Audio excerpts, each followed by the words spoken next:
Could a strange substance found by a southwest Arkansas man be part of a government test? Well, that's the question at the heart of a phenomenon called chemtrails, now getting widespread attention. Well, tonight, KSLA News 12 investigation reporter Jeff Farrell shows us the results of testing we had done about what's in our skies. It seemed like some mornings it was just crisscrossing the whole sky. It was just like a giant checkerboard.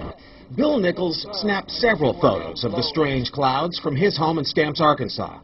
They begin as normal contrails from a jet engine, but do not fade away like a normal contrail. Soon after, he saw particles in the air. You know, because we'd see it drop to the ground in a haze. Nichols then noticed the material collecting on the ground. This is water and stuff that I collected in bowls. I had it set out in my backyard on my dad's pickup truck. KSLA News 12 had the sample tested at a lab. The results? A high level of barium, 6.8 parts per million, more than 3 times the toxic level set by the EPA. Armed with these lab results about the high levels of barium found in our sample, we decided to contact the Louisiana Department of Environmental Quality. They told us that, yes, these levels are very unusual, but at the same time, they added the caveat that proving the source is a whole nother matter.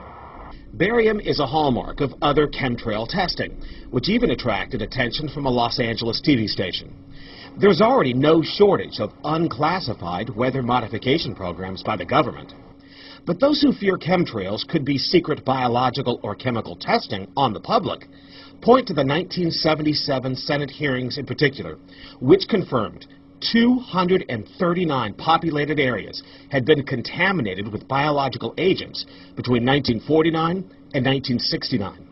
Later, the 1994 Rockefeller Report concluded hundreds of thousands of military personnel were also subjected to secret biological experiments over the last 60 years. But could secret testing be underway yet again? I'd rather it be something inert and benign, you know, something that's, you know, not causing any damage, but I'd like to know what it is. KSLA News 12 discovered chemtrails are even mentioned by name in the initial draft of House Bill 2977 back in 2001 under the Space Preservation Act. But the military denies any such program exists. Jeff Farrell, KSLA News 12 reporting. And, you know, it turns out until 9 years ago, the government had the right under U.S. law to conduct secret testing on the American public under specific conditions. Only a public outcry repealed part of that law, with some exceptions.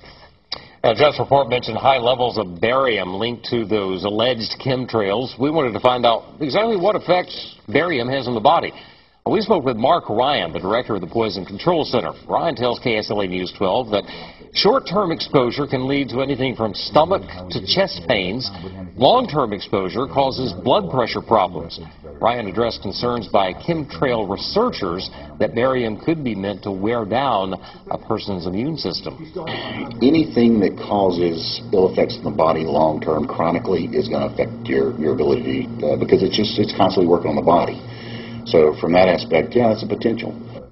Ryan says he's conducted research on his own about secret government testing on the public, but he's still a bit skeptical about the alleged chemtrails, at least at the moment, because the Poison Control Center has seen no calls about exposure to barium.